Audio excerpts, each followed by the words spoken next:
Para continuar con el programa, le pido a la doctora Eva Rodríguez que pase para coordinar el siguiente simposio, titulado Investigación sobre violencia y salud mental desde diferentes disciplinas.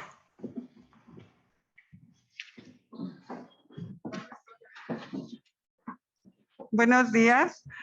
Vamos a iniciar este simposio que, como ya les habían dicho, es investigación sobre violencia y salud mental desde diferentes disciplinas.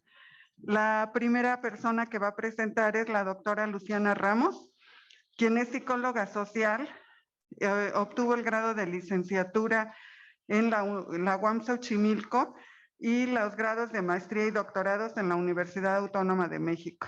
Realizó una estancia postdoctoral en la Facultad de Psicología de Arizona State University. Actualmente es investigadora en la Dirección de Investigaciones Epidemiológicas y Psicosociales del Instituto Nacional de Psiquiatría. Es fundadora del Grupo de Investigación en Violencia, Género y Salud Mental de esta institución. Es investigadora nacional nivel 2 en el Sistema Nacional de Investigadores y también es profesora y tutora de la maestría y el doctorado en Salud Mental Pública de la UNAM. Sus campos de interés son las consecuencias psicosociales y en la salud mental de la violencia de género contra las mujeres, incluyendo el abuso sexual, la violación y la violencia doméstica, particularmente su impacto traumático. Actualmente investiga los factores asociados a la salud mental post realización de un aborto legal en mujeres que acudieron a un servicio público en la Ciudad de México. Le damos la palabra a la doctora Ramos.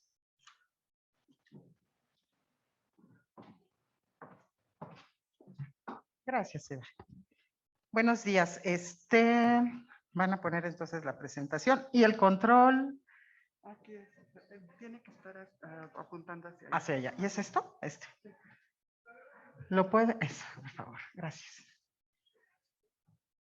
Bueno, este trabajo es una colaboración con colegas del Instituto Nacional de Salud Pública. Y bueno, es un trabajo que ya por fortuna nos lo acaban de aceptar con ciertas modificaciones. Y les voy a comentar de qué trata. A ver, ¿cómo es? No veo. ¿Por dónde es? Ah, acá. Perdón, es que no entiendo muy bien ahorita para... ¿Cómo se usa? Por favor.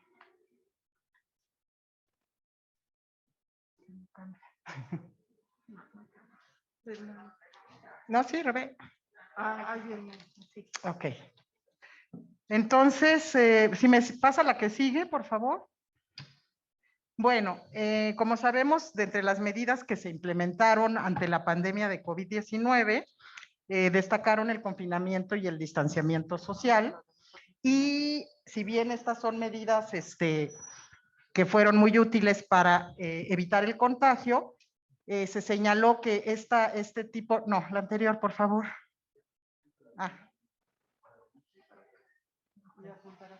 Ok. Qué complicado. Sí. Podían modificar los estresores previos, como la exposición a situaciones de aislamiento, hacinamiento y vulnerabilidad económica. Y una de las advertencias más persistentes fue precisamente que podía aumentar el riesgo de violencia en el espacio doméstico.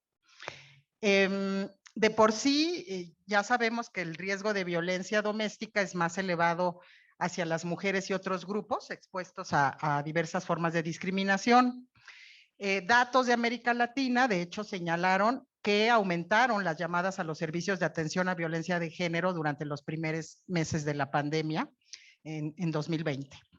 En México, la Red Nacional de Refugio reportó haber recibido 39% más llamadas en 2020 en comparación con 2019, y 2 de cada 5 eran de mujeres víctimas de violencia, y 2 de cada 5 llamadas por parte de sus redes de apoyo.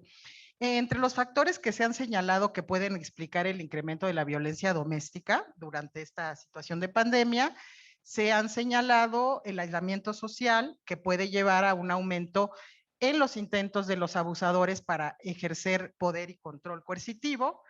También se señaló el desempleo, las dificultades económicas, se ha hablado del conflicto conyugal y del uso y abuso de sustancias. En esta presentación quiero compartir los datos de prevalencia de violencia doméstica contra las mujeres en México en el marco de la pandemia de COVID-19 durante el primer periodo de confinamiento del 23 de marzo al 1 de junio de 2020. Indagar si esta violencia existía previamente, si cambió su frecuencia y analizar su relación con diversos factores sociodemográficos del hogar y del contexto. Los datos provienen de la Encuesta Nacional de Salud COVID-19, que fue levantada por el Instituto Nacional de Salud Pública en 9 regiones del país, que es una encuesta con representatividad nacional. Se levantó del 18 de agosto al 13 de noviembre de 2020 y se analizó para este trabajo el cuestionario de mujeres de 20 años o más y se consideró además la información del hogar y de los integrantes del mismo, obteniéndose respuestas de 5,084 mujeres que representaba a 43.7 millones de adultas. ¿Cómo se midió? Se preguntó a las mujeres en esta sección que si durante el periodo de confinamiento y específicamente 23 de marzo al 1 de junio habían vivido hechos de violencia o agresiones por algún integrante de su hogar, como con 4 reactivos: gritos, insultos o amenazas, empujones, jalones o golpes, actos de carácter sexual o violaciones y agresión económica, con opciones de sí, no y no responde. Y además, con estas 4 tipos de violencia se construyó también una variable dicotómica en la que se contabilizó si se había experimentado algún tipo de violencia en el hogar. También para determinar si los hechos se habían iniciado a partir del confinamiento o si habían cambiado su frecuencia en comparación con la situación previa a la pandemia, se utilizó para cada uno de los 4 tipos de violencia la pregunta: ¿considera que, por ejemplo, los empujones, jalones o golpes entre los integrantes de su hogar aumentaron durante el confinamiento? Y la respuesta era: se presentaron por primera vez, ya existían y siguieron, existían y fueron más frecuentes, existían y disminuyeron, o no respuesta. Y se analizaron diversos factores de corte individual, sobre todo sociodemográficos, incluyendo también el esquema de aseguramiento en salud, de corte familiar, estresores económicos en el hogar, como pérdida de empleo de al menos un integrante y pérdida de ingresos de al menos de un integrante del hogar, y se construyó un indicador de bienestar evaluado en terciles, 1 el más bajo, 2 medio y 3 alto, que incluyó bienes y reactivos relacionados con la posesión de bienes y servicios, materiales de construcción del piso, paredes y techos, número de cuartos para dormir, disposición de agua, posesión de automóvil, número de bienes domésticos como refrigerador, lavadora, microondas, estufa y boiler, y número de aparatos eléctricos como televisión, radio, teléfono, computadora. Y también se incluyeron 2 variables relacionadas con el tipo de localidad, considerando el número de habitantes y la pertenencia a alguna de las 9 regiones geográficas. Y bueno, les comento, espero que se vea más o menos bien, que la edad promedio de las mujeres fue de 44 años, con 9.5 años promedio de escolaridad, 30% tenía un nivel educativo de primaria o menos, 20% licenciatura o más, 58% se encontraba unida, 48% contaba con seguridad social y 30.4% pertenecía al tercil bajo en las condiciones de bienestar, y una proporción similar se ubica en el tercil medio y alto. Por motivos de la contingencia, en el 35.9% de los hogares donde habitaban estas mujeres, alguna persona dejó de recibir ingresos, y 23.1% de los hogares en al menos una persona perdió el empleo. Al evaluar la prevalencia de cualquier tipo de violencia doméstica durante el confinamiento, observamos que en global fue 5.8, los actos más reportados con 4.3 fueron los gritos, insultos o amenazas, y seguido por agresión económica, empujones, jalones o golpes y 0.6% actos de carácter sexual o violaciones. Al preguntar acerca de si habían iniciado este tipo de actos a partir de la pandemia o no, cabe señalar que una proporción importante de mujeres reportó que ya habían experimentado estas violencias antes del confinamiento. Si ustedes ven la línea amarilla de hasta arriba, esto nos habla de que ya existían estas violencias y siguieron igual. Ustedes pueden ver, ¿no? Gritos, insultos, empujones, actos de carácter sexual, agresión económica. Entre el 35 y el 52 reportó entonces que estas agresiones ya existían y siguieron igual. Una de cada 4 mujeres mencionó que las agresiones fueron más frecuentes en el caso de gritos, insultos y amenazas, los actos de carácter sexual y los empujones, jalones o golpes. Destaca la alta proporción, si ustedes ven, de no respuestas en los actos de carácter sexual o violaciones, con 17.4, que es esta línea, creo que se ve verde ahí, ¿no? Y es de interés señalar que la agresión económica fue la que se presentó mayormente por primera vez en 35% de las mujeres, mientras que los actos sexuales o violaciones fueron los que se presentaron en menor proporción por primera vez. En cuanto a la prevalencia de cualquier tipo de violencia doméstica durante el confinamiento, se observa que lo puse en rojo, es mayor en mujeres cuyos hogares tienen una condición de bienestar baja, y en los hogares en los que al menos, se veía hasta allá abajo, un integrante del núcleo familiar perdió el empleo durante la contingencia. Se construyó un modelo de regresión logística múltiple teniendo como variable dependiente la violencia. El modelo mostró un buen ajuste y el análisis estadístico considera el diseño muestral de la encuesta y se realizó con Stata MP 14.0. El modelo multivariado arrojó que los factores asociados con esta violencia se relacionan con los niveles bajos de bienestar, donde se incrementa cerca de 2 veces la posibilidad de sufrir violencia, así como vivir en algún hogar donde se perdió por lo menos un empleo debido a la contingencia. Por otra parte, en la región Pacífico Sur, las posibilidades de reportar violencia doméstica disminuyen en comparación con las mujeres que viven en la Ciudad de México.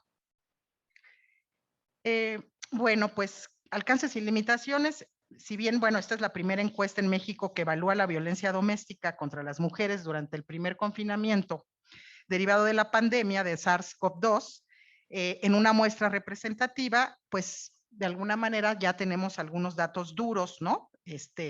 Y puede ser un referente para otros estudios y futuras comparaciones. Sin embargo, pues es posible suponer que la ENSANUD COVID-19 presenta una subestimación de la violencia en el hogar.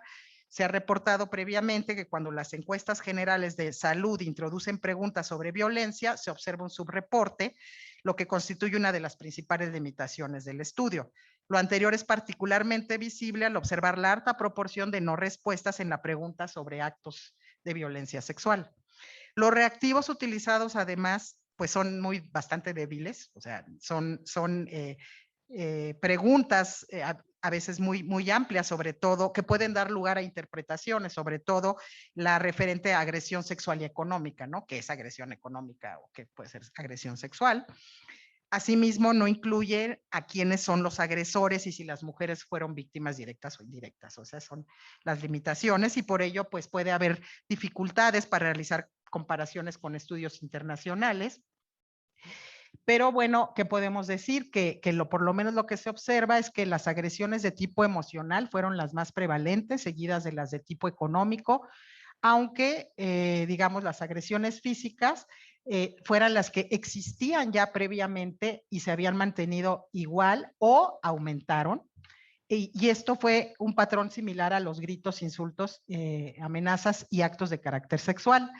Llama la atención que la agresión económica, que digo que es muy amplia, fue la que se presentó mayormente por primera vez en el confinamiento, mientras que solamente una de cada 10 agresiones sexuales ocurrieron por vez primera en este periodo. O sea, la violencia sexual ya estaba 90% de los casos.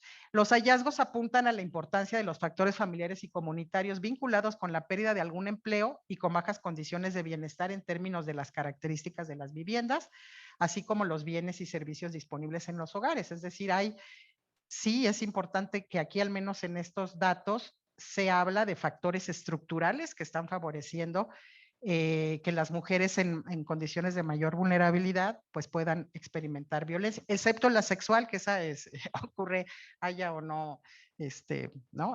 Independientemente de la pandemia. Y pues hay que pensar en crear o fortalecer canales para solicitar ayuda, denuncia y acceder a tratamiento o intervenciones de diverso tipo, pues ante esta situación que precisamente era tan complicada para solicitar ayuda. Y por mi parte es todo y muchas gracias.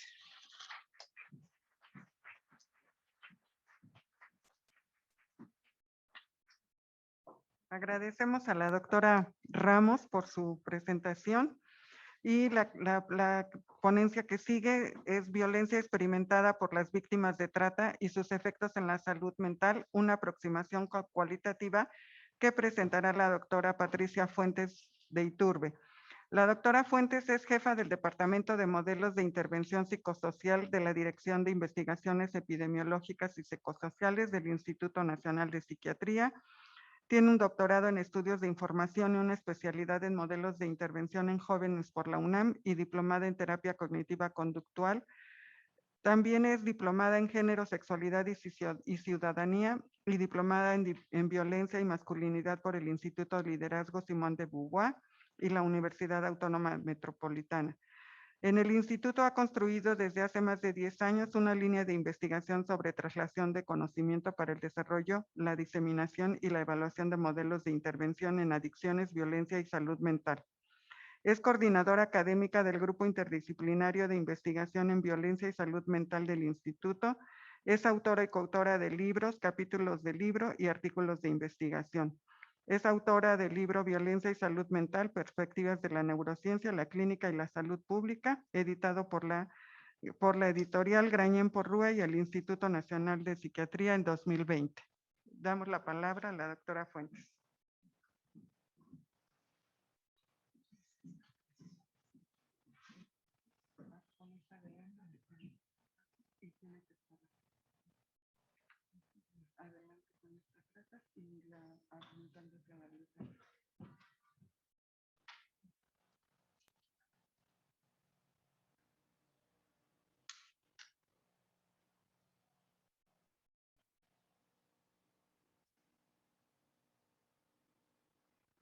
Muchas gracias.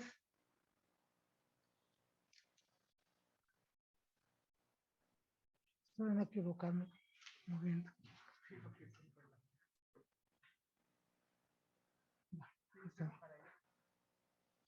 Con esta atrás. Okay.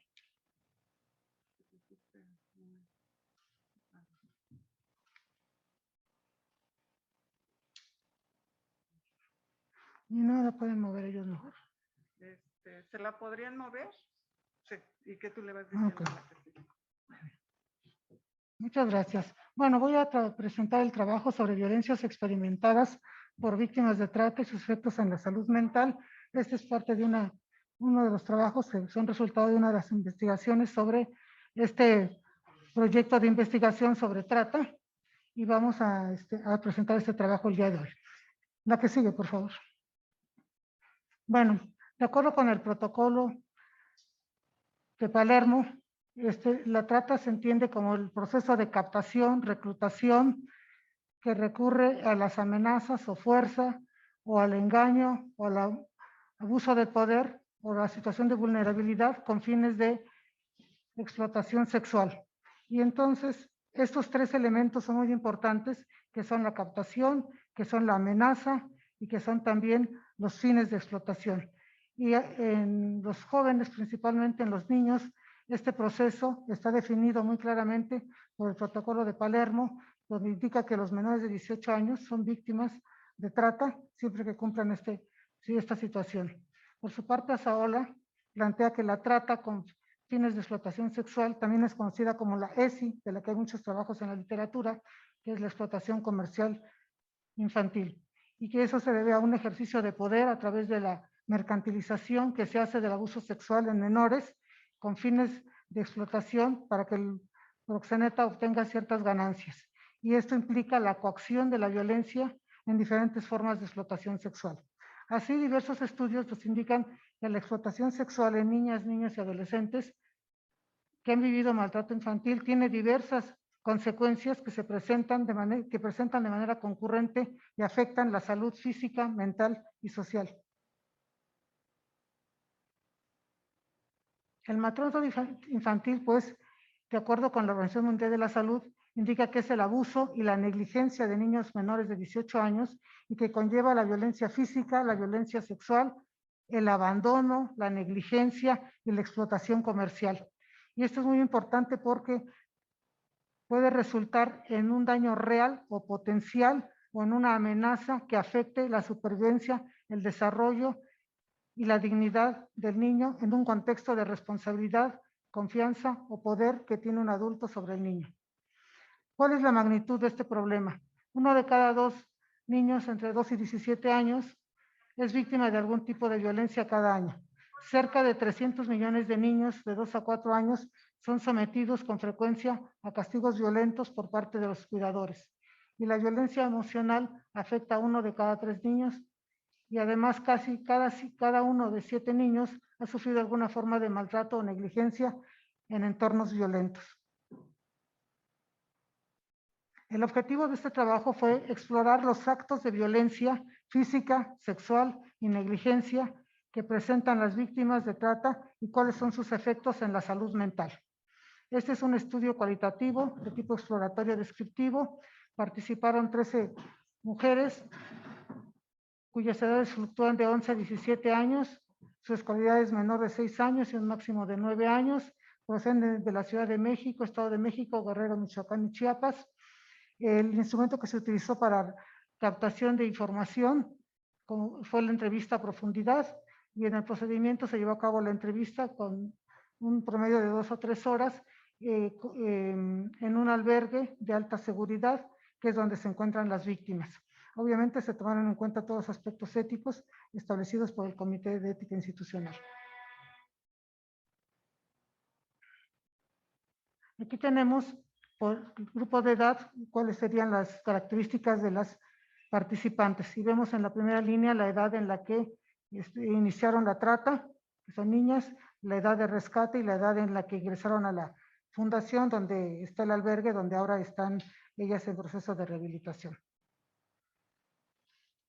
Bueno, para encuadrar este trabajo tenemos un marco conceptual donde planteamos lo que el maltrato, el abandono y la negligencia, que son los actos de violencia que se pueden presentar en niños y que están a cargo de los cuidadores o de los padres de familia.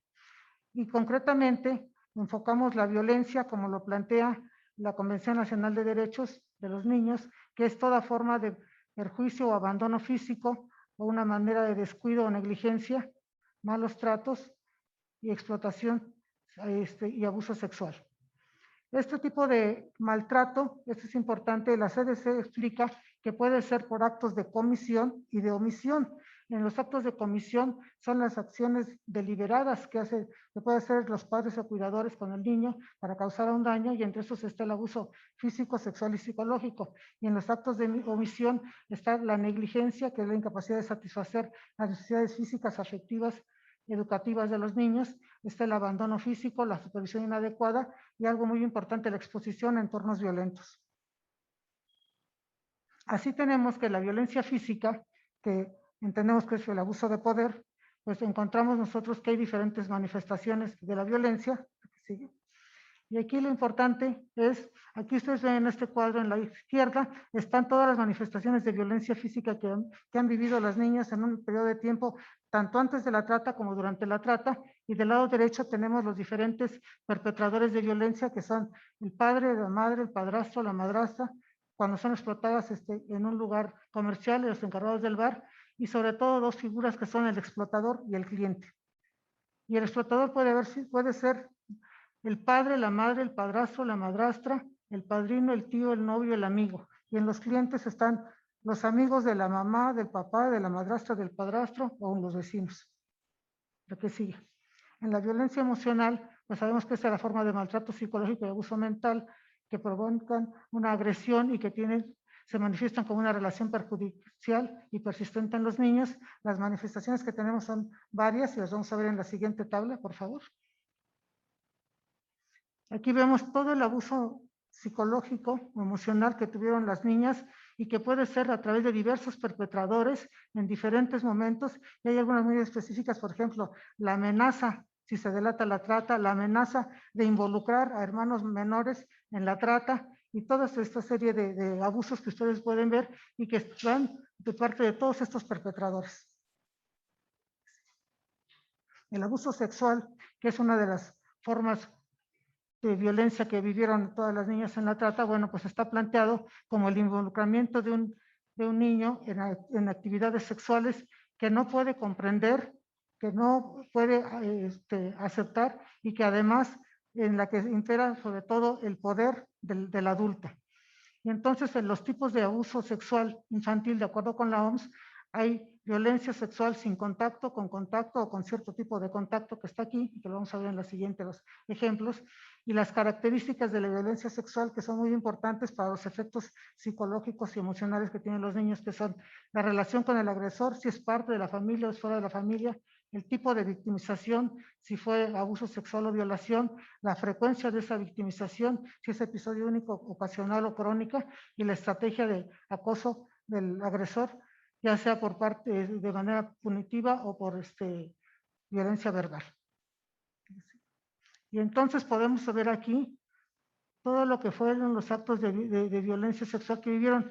De entrada tenemos primero los abusos sexuales que vivieron antes de la trata por parte de un familiar, que es la primera columna, y luego tenemos la violación sexual que vivieron y todos los diferentes tipos de violación a los que fueron expuestos por cualquiera de estos agresores, que son estas 7 figuras, que son todos los que están participando en su contexto.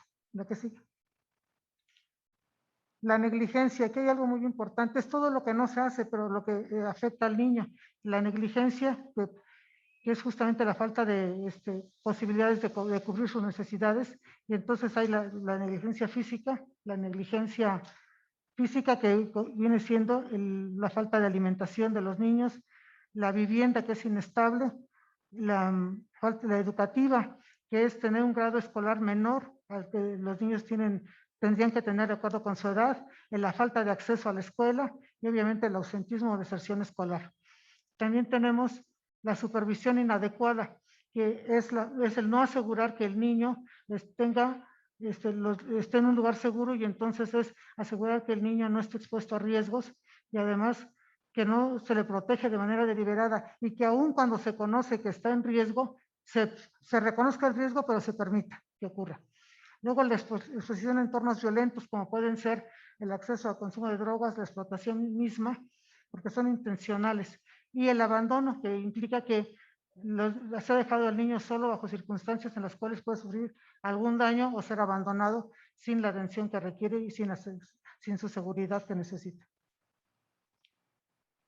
Y aquí vemos todas las negligencias que vivieron los niños, desde el abandono del padre o de la madre, el no asistir a la escuela. Ahorita vamos a ver en la siguiente lámina la parte escolar, pero tenemos también la falta de atención y de cuidado que pudieron tener, y sobre todo la no supervisión, y toda la parte de abajo donde están las flequitas azules es todo lo que se permitió que estuvieran expuestos, que fue a la trata, al consumo de drogas, a las actividades ilícitas, y que obviamente fueron espacios que utilizaron los explotadores para poder violentar a los niños. Lo que sigue. Por ejemplo, vemos, aparte de esas violencias ya en específico, la escolaridad. Vemos que las niñas que llegaron después de haber sido rescatadas y llegar a un albergue de seguridad, tenían menos de la primaria, varias niñas que ya tenían 12 o 13 años, tenían segundo o tercero primaria. 2 niñas nunca fueron a la escuela, nunca los llevaron los padres, pero estuvieron encerradas, aisladas. Y otras tenían algún semestre de la secundaria. Ahora ya es otra situación, pero esa es la parte de la negligencia que vivieron. La que sigue. Bueno, las consecuencias de la violencia, por supuesto, afectan la salud física, la mental y el comportamiento, de acuerdo con la Organización Mundial de la Salud. Vemos todos los trastornos a los que están expuestos, de acuerdo con la literatura, y que pueden estar expuestos todas aquellas personas que han vivido violencia física, sexual o negligencia. Y luego tienen también otros problemas de salud física que pueden alterar el desarrollo del cerebro y afectar otras partes de sus diversos sistemas.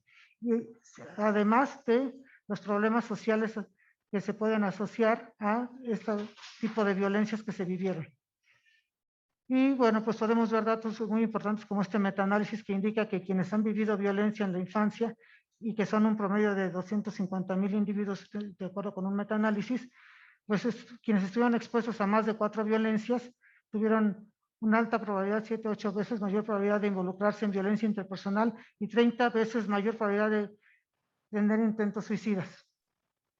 Es decir, las consecuencias del abuso sexual infantil pues son mayores también, obviamente pues tienen todos estos aspectos asociados con la salud mental que podemos ver: depresión, ansiedad, trastorno por estrés postraumático, baja autoestima, ira, autolesiones, ideación suicida, trastornos de la conducta alimentaria, el sueño, trastornos internalizados y mayor probabilidad de involucramiento en conductas de alto riesgo como son las conductas sexuales de riesgo o el abuso de alcohol y muchas más que están ahí. Entonces, la que sigue. Aquí lo que tenemos nosotros en los datos es, de acuerdo con el expediente que también pudimos, al que pudimos tener acceso de las niñas, son las primeras evaluaciones de los servicios psiquiátricos que tuvieron y ahí está todo el listado de los diferentes problemas que encontraron en las niñas reportados. Las niñas están en proceso de recuperación, pero todavía requieren una atención clínica mucho más profunda para trabajar todo ese cúmulo de violencias que vivieron. ¿Sí? Lo que sigue, por favor.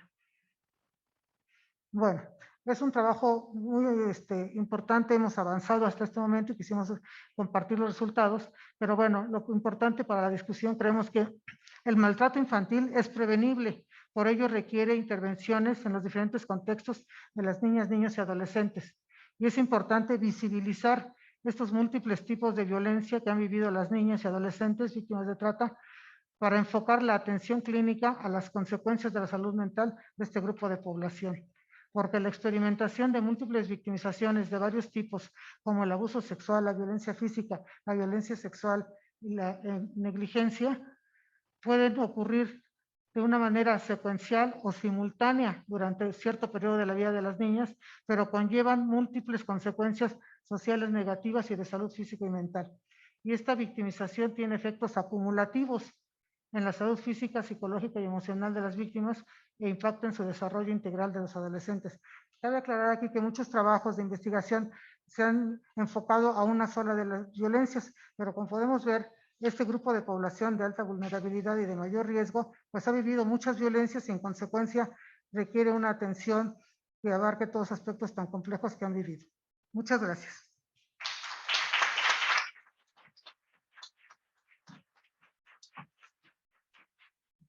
Ahora la siguiente ponencia es propiedad psicométrica de la versión en español del cuestionario ITQ en una muestra clínica de mujeres mexicanas con múltiples experiencias traumáticas que va a presentar la doctora Verónica Suárez Valdovinos.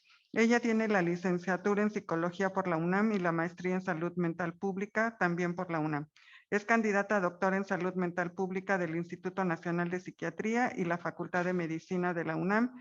Y sus principales temas de investigación son el impacto de la violencia en términos traumáticos, especialmente el trauma completo. Le damos la palabra a la doctora Verónica Suárez.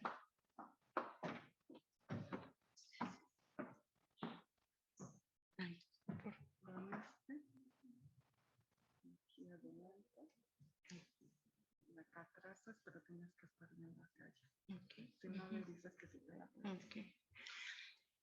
Buenos días, muchas gracias por la invitación. Mi presentación es sobre la validación que se hizo sobre uno de los objetivos de mi estudio para doctorado con la colaboración de mi comité tutoral y de la doctora Angélica Juárez y se titula Propiedades psicométricas de la versión en español del Cuestionario Internacional del Trauma, CIT, en una muestra clínica de mujeres mexicanas con múltiples experiencias traumáticas. Ay, sí.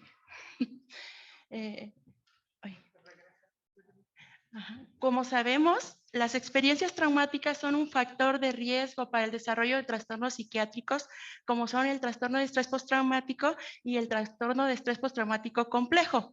Este último se suele presentar si estas experiencias son crónicas y repetidas, como las relacionadas con el abuso infantil o las de prisioneros de guerra. El Cuestionario Internacional del Trauma, ITQ, por sus siglas en inglés, de Cloyter, es una medida breve de 18 indicadores que evalúa tanto el TPT como el TPTC, como entidades distintas pero relacionadas, con base en el criterio diagnóstico de la CIE-11, incluido en el apartado trastornos específicamente asociados al estrés.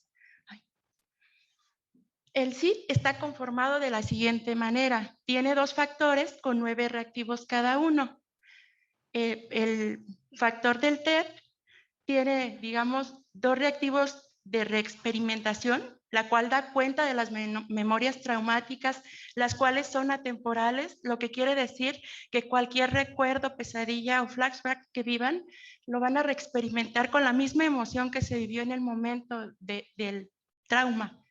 2 de evitación, que tratan, por lo cual las personas tratan de evitar personas, lugares o cosas que les recuerden el evento, y 2 de sentido de amenaza o hiperactivación fisiológica basada en sudoración, taquicardia, sobresalto, así como 3 reactivos que miden el deterioro funcional asociado a dicha sintomatología, en tanto que el grupo de las PAO, perturbaciones en la autoorganización del TPT complejo, comprende también 2 reactivos de desregulación afectiva, la cual va desde un enojo y una dificultad para regresar a la línea base, o una pasividad absoluta como un adormecimiento emocional. 2 de autoconcepto negativo, la cual da cuenta de percepciones distorsionadas en la cual la persona no se siente merecedora de las cosas buenas, lo que se traduce a una falta de empatía. Y 2, de perturbaciones en la relación con otros, que da cuenta que estas personas, para ellas el mundo y las personas son peligrosas, por lo cual tenderán a aislarse y esto ocasionará problemas de apego, así como 3 reactivos que miden el deterioro funcional asociado a dicha sintomatología. Los algoritmos del CID, para el TPT se requiere de 1 a 2 síntomas de cada uno de los 3 grupos más deterioro funcional asociado a dichos síntomas. La aprobación de un síntoma es una puntuación mayor o igual a 2, en tanto que para el TPTC se requiere que se cumplan los criterios del TPT y uno de los 2 síntomas de cada uno de los 3 grupos PAO más deterioro funcional asociado a dichos síntomas. El individuo solo puede ser diagnosticado con TPT o con TPTC, no con ambos. Y es que la necesidad de incluir el TPTC en los sistemas diagnósticos psiquiátricos se había planteado como necesaria desde hace muchos años. Judith Herman, en 1992, o sea, hace 30 años, había hecho referencia ya a esta necesidad, pues contar con esta categoría permitiría comprender los efectos de niveles elevados de trauma y abusos repetidos, como los que suelen experimentar sobrevivientes o víctimas de tortura, violencia sexual y violencia doméstica, en una situación de la que no se puede escapar y están bajo el control del perpetrador. Hasta la fecha no se cuenta con una versión en español del ITQ de 18 reactivos, por lo que se decidió aprobarlo en este estudio, cuyo objetivo es examinar las propiedades psicométricas del ITQ traducido al español en México, CIP, y la validez concurrente de la dimensión de regulación afectiva con la escala de dificultades de la regulación emocional, DERCE, en una muestra clínica de mujeres mexicanas expuestas a múltiples experiencias traumáticas. El estudio es un estudio transversal, ex post-facto. Las participantes fueron 112 mujeres mayores de 18 años, usuarias de un servicio de consulta externa de psiquiatría.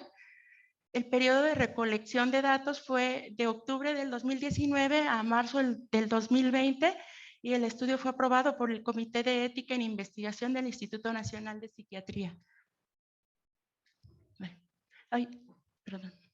Los datos sociodemográficos se captaron por medio de preguntas elaboradas para este estudio, en tanto que los eventos considerados traumáticos fueron tomados de la medición del TPT de Mendoza. Para la sintomatología del trauma se evaluó con el CID y para las dificultades en la regulación emocional se utilizó el DERCE de Marín. El procedimiento se llevó a cabo en la sala de espera de la clínica se hacía la invitación a las usuarias, se les explicaban los objetivos, riesgos y beneficios de la investigación. Quienes accedían firmaban el consentimiento informado, se establecía la cita y si estaban disponibles se realizaba la entrevista en ese momento en el espacio asignado por el personal de la clínica para hacer la entrevista. Después se realizó la captura y el análisis de datos. Para la traducción y retraducción del CID, se solicitó a los autores de la prueba, Cloyder, la versión inglesa del cuestionario, y fueron ellos quienes enviaron los reactivos originales.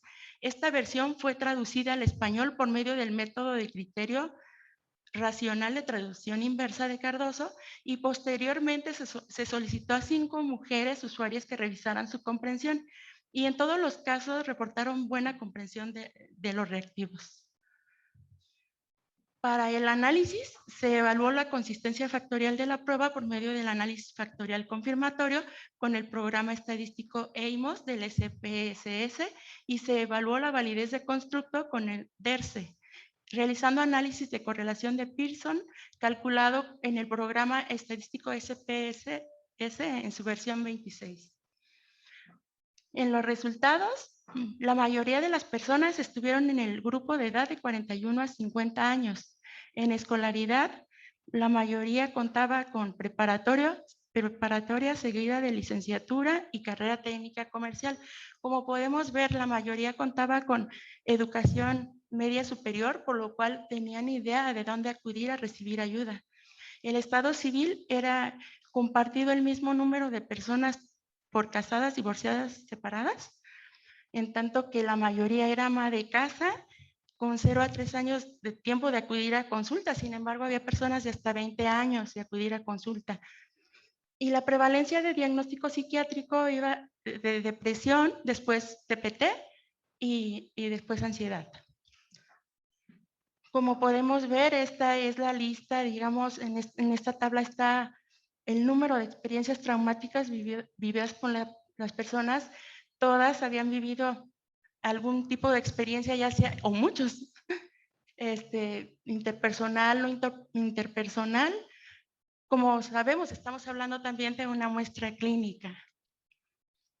La distribución del TEP estuvo de esta manera. Una minoría de la muestra, el 14%, cumplió con los criterios para el TPT, mientras más de la mitad, el 55%, cumplió con los del TPT-C. El 31% tenía síntomas, pero no alcanzaron a cubrir los criterios diagnósticos para TPT o el grupo de síntomas PAO del TPT-C. La mayoría de los indicadores presentan índices factoriales altos, cargas factoriales altas, por ejemplo, de deterioro funcional hacia TPT complejo, así como los que están, coloreados de rojo, que son problemas para relacionarse, el autoconcepto negativo y la hiperactivación. Los otros que están en verde son un poco menos bajos, sin embargo, más adelante se verá el porqué. Los índices de ajuste fueron adecuados. La chi cuadrada no es óptima, pero tenemos que considerar el tamaño de la muestra. Sin embargo, las demás cargas fueron satisfactorias. En la validez concurrente se probó con el cuestionario de regulación, el DERCE de Marín, que es una escala de 24 reactivos con 5 dimensiones que evalúan la no aceptación de respuestas emocionales, la dificultad para dirigir el comportamiento hacia metas, la falta de conciencia y claridad emocional y la de regulación emocional, con un alfa de 0.82 y consiste en esa forma el instrumento en el que vienen preguntas desde qué tan seguido se sintió o pensó lo siguiente, o cuando me siento mal reacciono de la siguiente manera. Como podemos ver, los índices de correlación vienen de fuertes a moderadas. Me gustaría llamar la atención en donde dice deterioro funcional hacia TPT-C con una correlación fuerte de 0.952, así como de regulación emocional de 0.630. falta de claridad emocional, y las otras moderadas de dificultad para dirigir el comportamiento hacia metas y la no aceptación de respuestas emocionales. Como conclusiones, el CID es un instrumento válido y confiable para evaluar el estrés postraumático y el estrés postraumático complejo, y para distinguir el grado de deterioro en usuarias de atención psiquiátrica por estos síntomas. Respecto a la estructura factorial, los índices de ajuste del CFA mostraron ser apropiados con la estructura de reactivos que conforman esta escala, tal como ha ocurrido en otras poblaciones. Mostró asociaciones de moderadas, mayores a 40, a altas, mayores a 0.60, tanto con el constructo total de desregulación emocional como con los factores que lo componen, lo que permite afirmar que el CID cuenta con validez de criterio, aspecto que no se había evaluado antes. Las subescalas de síntomas de TPT fueron menos estables, son las que estaban en verde, que los síntomas de TPT-C, tal vez porque para el TPT el referente temporal es cómo se ha sentido usted el mes pasado, en tanto que para el TPT-C las preguntas se sienten cómo se siente regularmente o generalmente. Por ello, es importante considerar que la reexperimentación puede dejar de percibirse, sobre todo cuando se toma algún medicamento o cuando la violencia se vivió en etapas muy tempranas o existe la disociación, por lo que puede no cubrirse el criterio del TPT y por ende no tener TPT-C.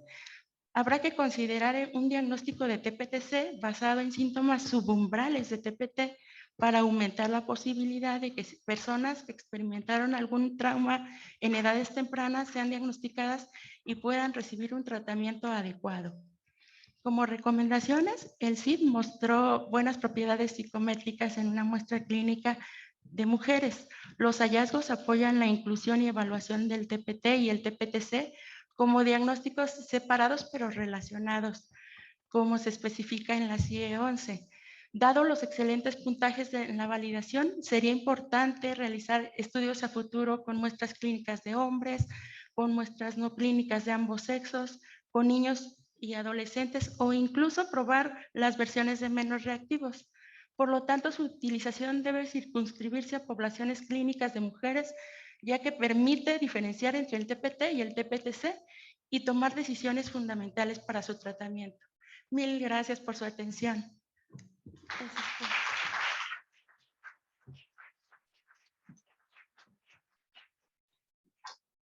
Gracias a la doctora Verónica. La siguiente ponencia es modelos de intervención psicoterapeuta aplicados en víctimas de violencia, terapia de aceptación y compromiso y terapia interpersonal, que presenta la maestra Margarita de la Cruz López. Ella es egresada de la Universidad Nacional Autónoma de México de la Facultad de Psicología, realizó la maestría en terapia familiar y de pareja por el Centro de Posgrado en Terapia Familiar Crisol AC. Cuenta con una formación en terapia de aceptación y compromiso y en terapia dialéctica conductual y estudios en terapia narrativa y sexualidad. Tiene entrenamiento en mindfulness y es especialista en el tema de abordaje para la atención a la violencia de género. Ha colaborado en diversas asociaciones de la sociedad civil, brindando atención psicológica para personas que viven violencia sexual. Ha sido tallerista, capacitadora y docente en sociedad civil, centros educativos e instituciones gubernamentales en diversos temas de violencia, sexualidad y diversidad sexual. Pertenece al Grupo Interdisciplinario de Investigación en Violencia del Instituto Nacional de Psiquiatría. Le damos la palabra.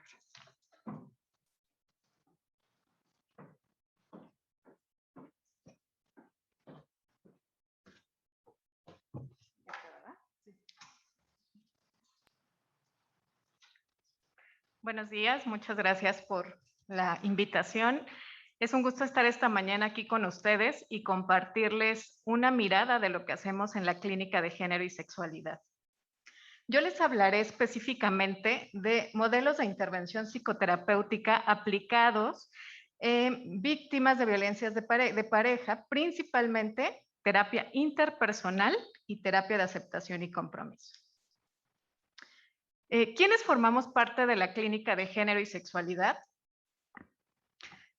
La fundadora y coordinadora, la doctora Lourdes García Fonseca, el personal médico psiquiátrico, el doctor Jesús Alfredo Gualey Sánchez, quien fue coordinador de la clínica del 2012 al 2019, la doctora Beatriz Cerda de la O, médicas y médicos residentes de tercero, cuarto y quinto año, estos últimos cursando la alta especialidad en género y sexualidad.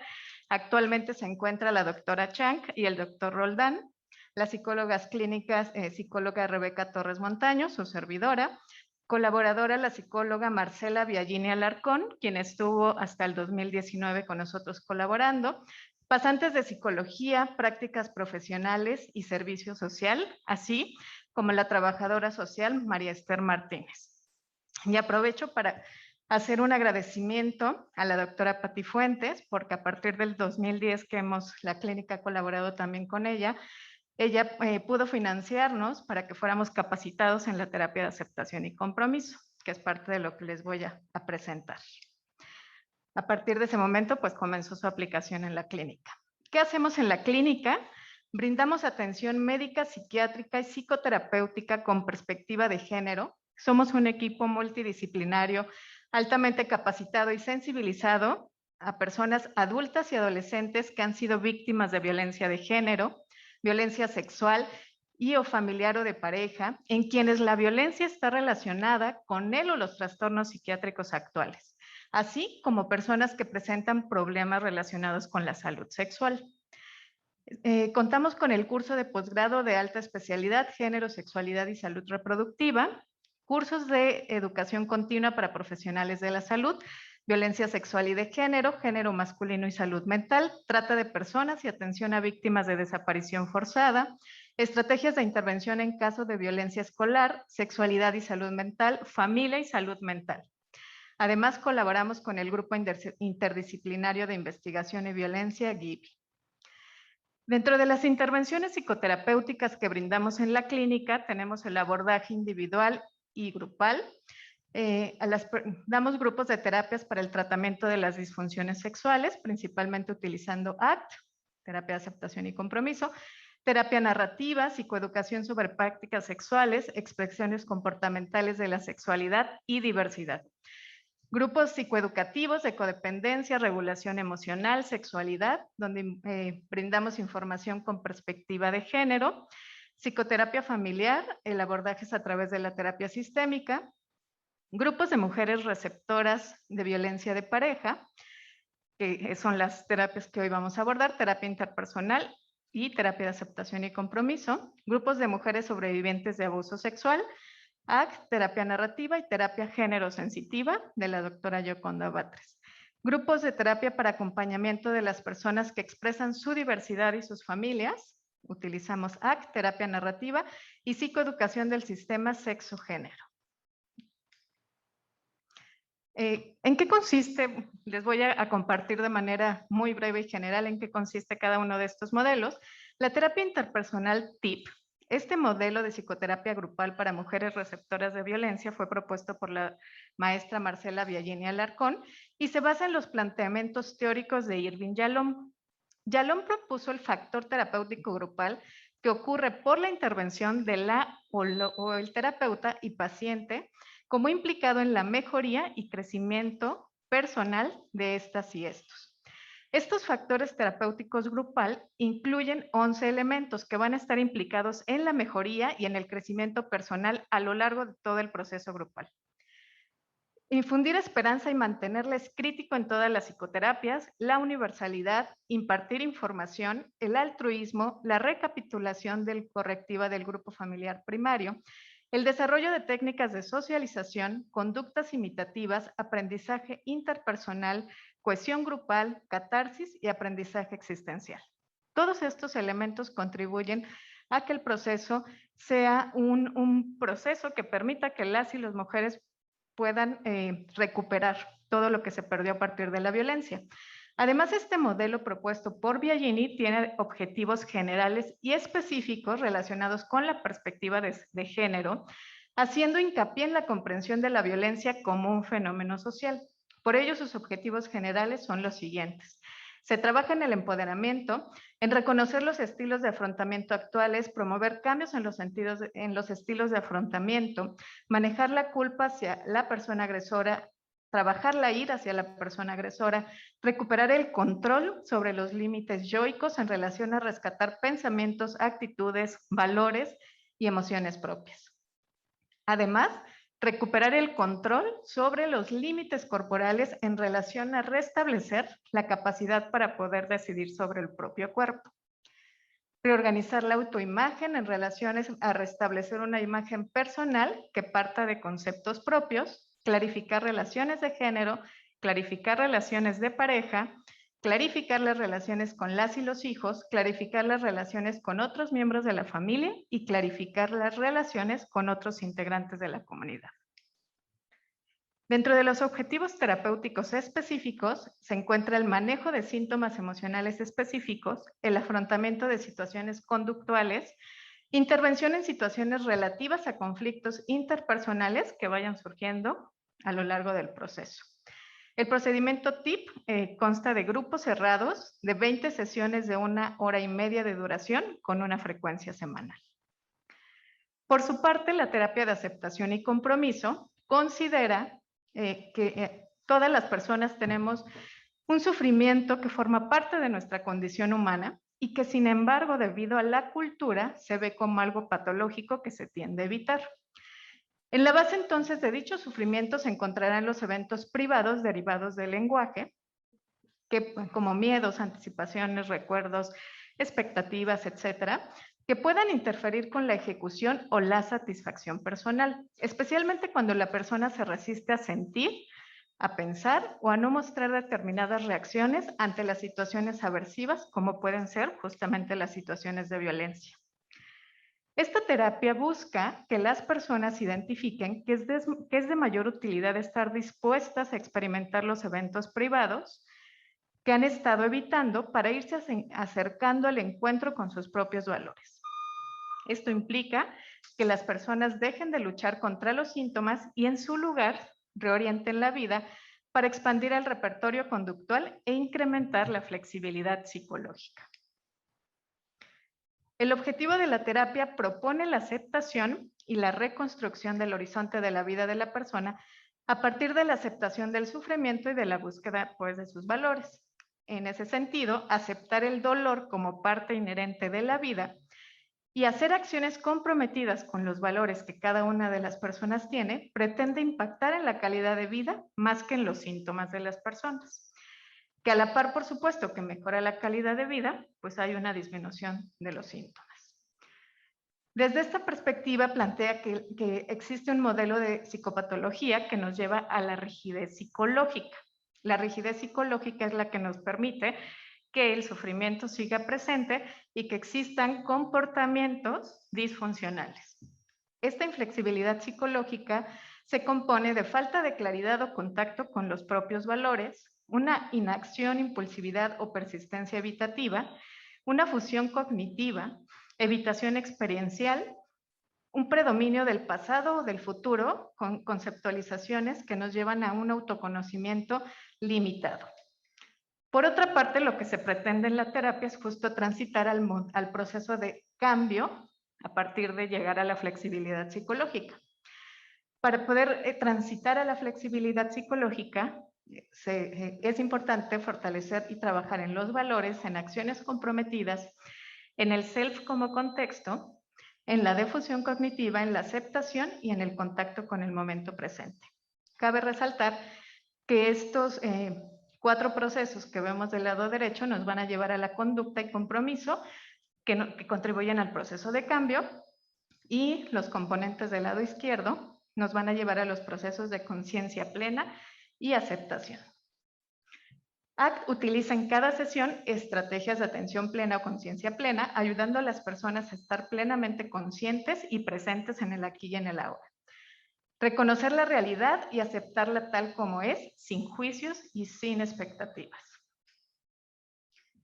ACT en víctimas de violencia busca que la persona esté abierta a experimentar aquello que tanto tiempo lleva evitando, que como veíamos anteriormente, pueden ser años, el tiempo que la persona lleva evitando estos sentimientos, estos pensamientos, estos recuerdos que lo llevan a sentir insatisfacción, miedo, enojo, inseguridad, entre otras cosas. La meta final es recuperar su propia vida, su autonomía y su valor como persona, en vez de engancharse en una lucha por evitar conflictos con la persona violenta, incluso consigo misma, con su propia identidad. La Matrix es una metodología que se utiliza a lo largo de las sesiones, donde se pretende que las personas justo puedan reconocer esos eventos privados que han estado evitando, de forma que reconozcan cómo estos los anclan en un ciclo constante de dolor que probablemente los alejan de las cosas o los valores o lo que para la persona es importante. Por ello, transitar a el reconocimiento de sus propias sensaciones o reconocer sus experiencias con los 5 sentidos, ¿no? Lo que están percibiendo, sintiendo, expresando, y transformarlo en conductas que nos puedan acercar a lo importante para cada una de las personas. También trabaja con metáforas creativas, que estas facilitan que las personas recuerden constantemente estas metáforas, las puedan llevar a su vida cotidiana e identifiquen la evitación experiencial. A partir de ahí pueden elegir conductas de acercamiento hacia sus propios valores y durante el proceso de terapia se exponen experiencias en vivo con los eventos privados para establecer un contacto directo con ellos, además de favorecer la difusión cognitiva y favorecer la autocompasión. Permite también que las personas incrementen la seguridad en sí mismas y accedan a generar cambios en su vida acordes a lo que desean tener. Dentro de la clínica de género se adaptaron los manuales de intervención grupal de Vargas y Reyes para terapia grupal y para individual de Reyes y Vargas para atención a víctimas de violencia. El proceso consta de 12 sesiones grupales, cada una de 1 hora y media de duración. Para finalizar, cabe mencionar que con el objetivo de medir la eficacia de los modelos TIP y ACT para disminuir los síntomas depresivos, ansiosos y mejorar la calidad de vida en mujeres receptoras de violencia de pareja, se realizó una investigación en colaboración con distintas áreas del Instituto Nacional de Psiquiatría que comentará más adelante la doctora Ana Lilia Cerda. Muchas gracias.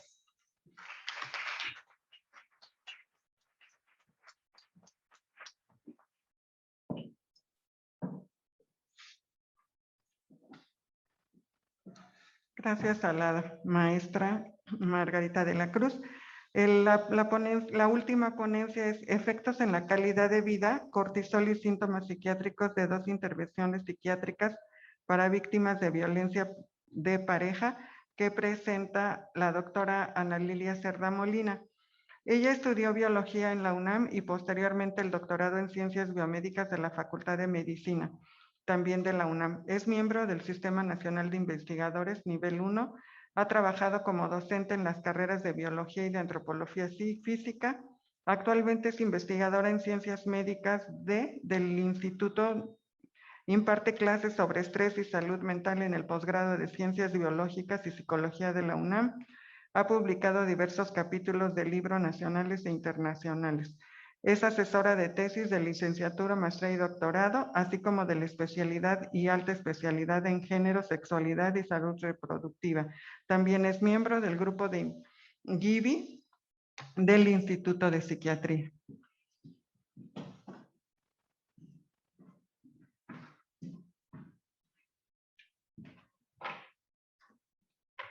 ¿Sí tienes el narrador?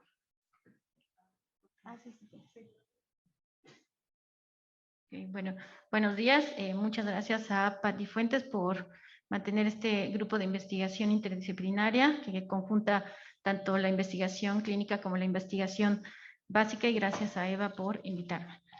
Y bueno, como ya lo decía Margarita, este trabajo se titula Efectos en la calidad de vida, cortisol, síntomas psiquiátricos de 2 intervenciones psicoterapéuticas para víctimas de violencia de pareja. Y pues bueno, este trabajo fue resultado de la colaboración entre la Clínica de Género y Sexualidad y el Departamento de Etología de la Dirección de Investigaciones en Neurociencias. Bueno, pues como todos sabemos, sufrir violencia de pareja constituye un estresor crónico por la naturaleza traumática y repetitiva de la vivencia. Y pues al ser un estresor crónico, las personas que la padecen pueden desarrollar diversas alteraciones en el sistema de regulación del eje del estrés, mejor conocido como el eje hipotálamo hipófisis adrenal, cuyo principal cuyo principal producto de secreción es la hormona llamada cortisol. El cortisol es una hormona que lleva a cabo diversas funciones importantes metabólicas, tanto a nivel de órganos periféricos como a nivel del sistema nervioso central, en donde ejerce una importante función de regulación negativa de su propia secreción. Este cortisol, a pesar de ejercer efectos benéficos en general en el cuerpo, pues cuando las personas se exponen de manera prolongada a elevadas concentraciones, pues también puede tener diversos efectos negativos, alterando otros sistemas neuroendocrinos e inmunológicos, pues que ponen en riesgo a las personas que padecen la violencia o el estrés, y con ello, pues las personas están en riesgo de padecer diversos problemas de salud, tanto física como mental, y finalmente todo ello, pues deteriora la calidad de vida. Cuando las personas se estresan, hay un incremento en los niveles de esta hormona cortisol. Sin embargo, como decía, la exposición prolongada puede generar diversas respuestas patológicas. Entre ellas podemos ver que hay un aumento exagerado en los niveles, a lo que se conoce como hiperreactividad, pero también puede haber una disminución o respuestas atenuadas o falta de respuesta incluso, que se conoce como hiporreactividad. Además de la respuesta neuroendocrina, pues también el estrés genera que haya un aumento en la actividad del sistema nervioso autónomo, reflejado con incremento en la actividad cardíaca, en la frecuencia respiratoria, la respuesta galvánica de la piel, que también se alteran ante la repetición de los eventos estresantes. Pues la literatura en general lo que reporta es que las respuestas hiporreactivas generalmente se presentan como una respuesta de habituación en personas que, a pesar de haber sufrido estrés crónico, no desarrollan problemas de salud mental, mientras que también la literatura lo que nos reporta es que la hiperreactividad generalmente pues es más peligrosa, porque es reflejo en gran parte de pues alteraciones en este sistema de regulación negativa que el propio cortisol ejerce. Entonces, ¿por qué es importante este sistema de regulación negativa? Pues porque protege al cerebro y a los órganos periféricos de los efectos adversos que tiene pues esta hormona cortisol o los glucocorticoides a nivel cerebral y periférico, y protegen al cuerpo de padecer enfermedades como hipertensión, diabetes, sobrepeso, disminución de la capacidad de neurogénesis cerebral, y pues obviamente protege de padecer ansiedad, depresión. Y también se sabe que la falta de expresión del receptor cerebral del cortisol pues se ha asociado con el riesgo suicida. También sabemos que los antidepresivos contribuyen a restablecer el feedback de regulación negativa para disminuir el nivel de estas hormonas. Sin embargo, pues sabemos que los antidepresivos tienen múltiples efectos secundarios. Entonces, como les decía, pues lo que la literatura en general reporta es que pues hay las mujeres que sufren depresión debido a diversos eventos traumáticos tempranos, pues generalmente presentan respuestas hiperreactivas, mientras que mujeres que, a pesar de haber sufrido diversas adversidades tempranas, pero que pues son sanas y que no desarrollaron ningún problema de salud mental, pues generalmente presentan respuestas de habituación o más disminuidas. Y esto pues se debe a que hay una mejor sensibilización y activación del feedback negativo. Bueno, sabemos que las psicoterapias, principalmente aquellas que inducen relajación y en las que se promueven ejercicios de respiración, pueden mitigar la carga emocional de los eventos estresantes y por lo tanto podrían modular de manera favorable los niveles de cortisol, demostrando una mejor capacidad para contender con las situaciones adversas. Y por ello, pues el objetivo general, que como ya lo comentaba Maggie, es comparar los cambios en la sintomatología depresiva, ansiosa y calidad de vida, y en la reactividad del cortisol en pacientes con antecedente de violencia de pareja posterior a recibir las terapias aceptación y compromiso y terapia interpersonal. Las hipótesis que nos planteamos fueron las siguientes. Pues esperábamos que después de las intervenciones psicoterapéuticas iba a haber una reducción pues, en la severidad de la sintomatología depresiva y ansiosa en las pacientes, que habría una mejoría en la percepción de la calidad de vida, que también planteamos que habría una mejor modulación de los niveles de cortisol, y nos atrevimos a plantear la hipótesis de que la sintomatología emocional y la calidad de vida mostradas al recibir la terapia ACT, que está un poco más basada en la regulación emocional, podrían ser mayores que los obtenidos con la terapia interpersonal, que está un poco más basada en el empoderamiento y la confrontación. Bueno, la metodología, nos planteamos pues un ensayo clínico longitudinal controlado, aleatorizado, comparativo. Este estudio pues fue aprobado por el Comité de Ética en Investigación y las pacientes que aceptaron participar firmaron la carta de consentimiento informado. Y entre todos los criterios de inclusión, son muchos, pero por el tiempo no los detallamos, es que todas fueron pacientes mayores de 18 años con trastornos ansiosos y depresivos y además pues que fueran receptoras de violencia de pareja. El procedimiento seguido fue el siguiente. Previo y post-terapia, por las mañanas, las pacientes lo primero que hicieron fue llenar una hoja de datos sociodemográficos. Les pedimos que donaran 4 muestras de saliva como método no invasivo para la medición de hormonas. La primera muestra, a la que llamamos basal, a las 10:30 más aproximadamente llenaron la primera muestra basal de entre 2 y 3 mililitros de saliva. Una vez que terminaron de colectar esa muestra, a todas las pacientes al mismo tiempo se les aplicó un estresor cognitivo, que en este caso fue una prueba de IQ, en la cual pues había preguntas de conocimientos generales, de razonamiento abstracto, matemático, etcétera. A todas ellas se les cronometró con 10 minutos. Una vez que terminaron, pues se colectaron 3 muestras más de saliva cada 15 minutos. Estas muestras se procesaron y se congelaron. La medición de cortisol la llevamos a cabo por medio de kits comerciales de ELISA para saliva. Las pacientes finalmente llenaron las siguientes escalas. La escala de violencia de pareja en los últimos 12 meses o actual. Las escalas para medir depresión y ansiedad de Beck.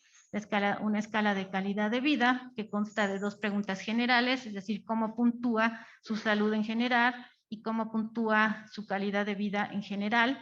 Y también constaba de las siguientes dimensiones: calidad de vida física, que se refiere a actividades de la vida diaria, qué tanta energía tienen, movilidad, dolor, sueño, descanso. La dimensión psicológica, que tiene que ver más con la apariencia física, la autoestima. La medioambiental, que tiene que ver con el ámbito económico, bienestar en el hogar, libertad. El área de relaciones sociales, que tiene que ver con el soporte social percibido, la sexualidad y las relaciones personales. Bueno, llevamos a cabo el análisis estadístico. Los resultados fueron los siguientes. De un total de 71 pacientes que aceptaron participar y que iniciaron, pues desafortunadamente solo 50 finalizaron las intervenciones, 26 pacientes terminaron la terapia interpersonal y 24 pacientes la terapia de aceptación y compromiso. Los resultados con respecto a la ansiedad y la depresión nos indicaron que las pacientes mejoraron su condición independientemente del tipo de psicoterapia recibida. Aquí lo vemos de manera gráfica. Podemos ver aquí en morado los niveles de ansiedad y con verde los niveles de depresión.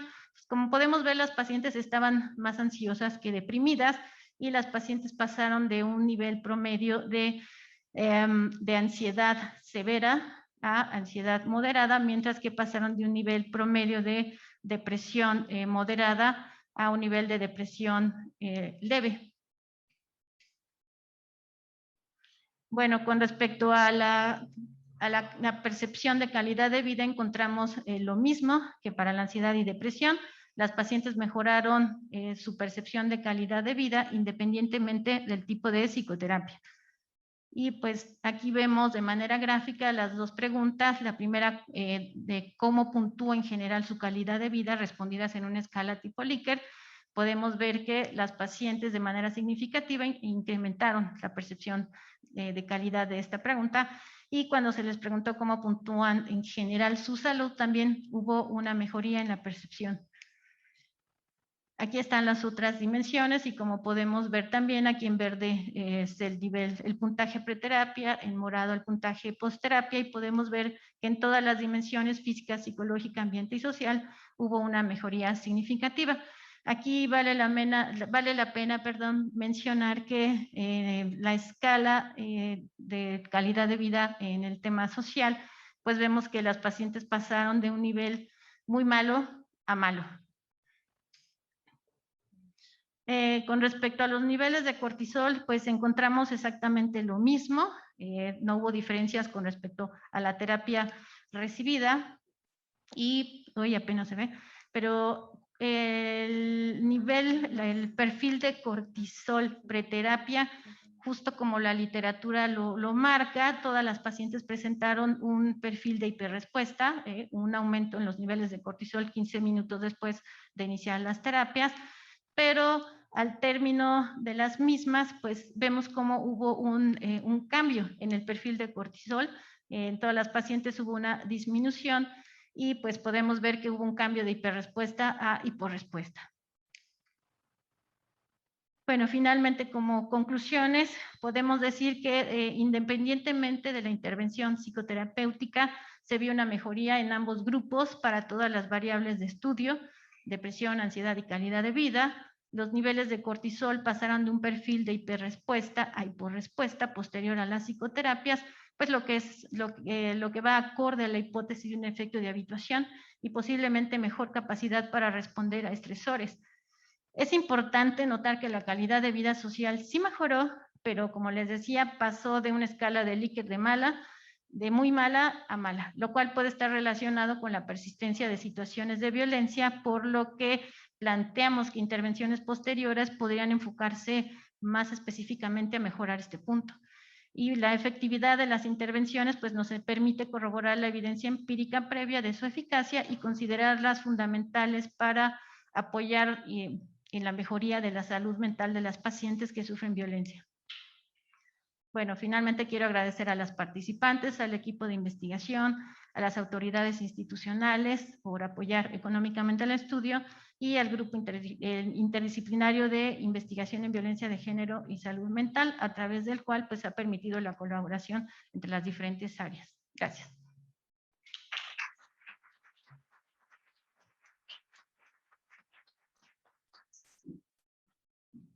Bueno, parece que terminamos a tiempo y hay un poquito de tiempo para si tienen alguna pregunta o comentario. No sé si en el Face hay preguntas.